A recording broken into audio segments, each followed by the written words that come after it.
প্ৰস্তুতি সম্পূৰ্ণ অহাকালি আমি আসলে সকলো কাৰ্যকৰ্তাকে মতা নাই আমাৰ 831টা বুথ আছে আৰু কেইটামান বুথ নতুনকৈ বাঢ়িছে এইকেইটা অলপ দূৰ হয় ইয়াৰ পৰা বিশ্বনাথ চাৰিআলিত আৰু গহপুৰ ওচৰত তাৰ পৰা হয়তো কালি আমাৰ মানুহখিনি নাহিব কিন্তু আমাৰ বৰ্তমানৰ যি বা পুৰণা যি ওদালগুৰি তাত 831টা বুথ আছে প্ৰত্যেকটো বুথৰ পৰা আমি 5জন কাৰ্যকৰ্তাক মাতিছোঁ আমাৰ 10টা পৰিষদীয় সমষ্টি আছে তাৰ মণ্ডল কমিটিৰ কাৰ্যকৰ্তাসকলক ইয়ালৈকে আমন্ত্ৰণ দিছোঁ আমাৰ প্ৰত্যেকটো পৰিষদীয় সমষ্টিত 7টা বা 8টা মৰ্চাৰ কমিটি থাকে তেখেতলোকক আমি কাৰ্যকৰ্তাসকলক ইয়ালৈকে মাতিছোঁ মুঠৰ ওপৰত প্ৰায় 6000 কাৰ্যকৰ্তা কালি ইয়াত আহি উপস্থিত হ'ব আৰু মুখ্যমন্ত্ৰী ডাঙৰীয়া আৰু দলৰ সভাপতি ডাঙৰীয়াৰ ভাষণ শুনিব সকলোৱে আমি জানো যে আমি আমাৰ বিটিআৰৰ নিৰ্বাচনত অংশগ্ৰহণ বিজেপিয়ে সিৰিয়াসলি কৰিম গতিকে সেইকাৰণে আমি এই কাৰ্যসূচী আমি গ্ৰহণ কৰিছোঁ মই আগতেও কৈছোঁ আমি আমাৰ দলৰ শক্তিশালী কৰিবলৈকে কৰিম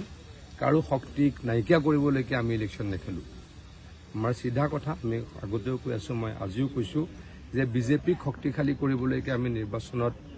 প্ৰতিদ্বন্দ্বিতা কৰিম কিন্তু কাকো আমি শক্তি নাশ কৰিবলৈ প্ৰতিদ্বন্দ্বিতা নকৰোঁ বিশেষকৈ আমাৰ বিটিআৰৰ যি আঞ্চলিক দলসমূহ আছে তেওঁলোকক আমি সন্মান জনাই ইলেকশ্যন খেলিম কাইলৈ আনুষ্ঠানিকভাৱে কেইটা সমষ্টিত খেলিব ঘোষণা কৰা এইটো নাই এতিয়াই হোৱা নাই আমাৰ দলে ছাৰ্ভে কৰি আছে দলে সিদ্ধান্ত ল'ব 40টাতে খেলো নে আমি 30টাত খেলো নে 25টাত খেলো সেইটো সময়ত লোৱা হ'ব কিন্তু এটা কথা ঠিক যে দুটা সমষ্টিত ইলেকশ্যন নেখেলো বুলি আমাৰ মুখ্যমন্ত্ৰী ডাঙৰীয়া আৰু সভাপতি ডাঙৰীয়াই ঘোষণা কৰিছে প্ৰমোদ বড়ো ডাঙৰীয়াৰ সমষ্টিত তেখেতে য'ৰ পৰা খেলিব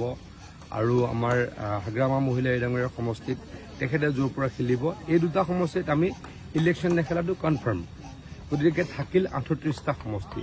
38টা সমষ্টিৰ ভিতৰত আমি 28টাত খেলোঁ নে 25টাত খেলোঁ নে 35টাত খেলোঁ সময়ত আমাৰ দলৰ নেতৃবৃন্দে সিদ্ধান্ত ল'ব আৰু তেনেকুৱা সিদ্ধান্ত আমি সকলোৱে গ্ৰহণ কৰিম ইপিপিএল প্ৰধানগৰাকী এটা কথা উত্থাপন কৰিছে সেইদিনাখন আচলতে ইয়াত আচলতে ভাৰতৰ সকলো ৰাজনৈতিক দল আহি ইয়াত নিৰ্বাচন খেলক কিন্তু যি শান্তি সম্প্ৰীতি অটুট ৰখাৰ কাৰণে ইতিমধ্যে বাৰে বাৰে কৈ আছোঁ আজি এইটো কথা মই চাগে 3 নম্বৰবাৰ ক'লোঁ মোৰ যিমান মনত আছে খৈৰাবাৰীত কৈছিলোঁ আজি কেইদিনমানৰ আগতে ওদালগুৰিতে ক'লোঁ আজিও কৈছোঁ যে তেখেতলোকক সন্মান কৰি ইলেকশ্যন খেলিম মানে মই নামকেইটা কৈ দিয়া নাই ইয়াতে স্থানীয় পাৰ্টি কোন কোন ইয়াতে আঞ্চলিক দল কোন কোন জাতীয় দল জাতীয় সংগঠন কোন কোন ইউপিপিএল বিপিএফ আৰু এটা আমাৰ নতুন দল হৈছে হয়নে নহয় গতিকে তেখেতলোকক এইটো সন্মান কৰি কৰি কথা কৈ আছোঁ আপুনিতো কোৱাৰ পিছতো কিন্তু শংকিত হৈছে নেকি বাৰু মই নাজানো মোৰ তেখেতলোকৰ শংকিত হোৱাৰ প্ৰশ্নই নাহে মুখ্যমন্ত্ৰী ডাঙৰীয়াই কৈছে যে ইতিমধ্যে কৈছে যে বিজেপিয়ে যদি অকলেও চৰকাৰ গঠন কৰিব পৰা শক্তি ইয়াতে শক্তি পায় সংখ্যাগৰিষ্ঠতা যি পায় নকৰোঁ বুলিতো কৈ দিছে তথাপিও চৰকাৰো নকৰোঁ বুলি কৈ দিছে মুখ্যমন্ত্ৰী ডাঙৰীয়া আৰু আমাৰ দলৰ সভাপতি ডাঙৰীয়াই সিদ্ধান্ত ল'ব কিন্তু মই আকৌ কৈছোঁ ইয়াৰ যিকেইটা আঞ্চলিক দল আছে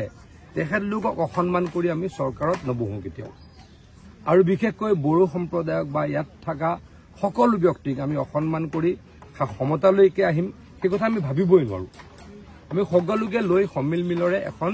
চৰকাৰত অংশগ্ৰহণ কৰিব বিচাৰোঁ আমাৰ সেয়ে স্পষ্ট নীতি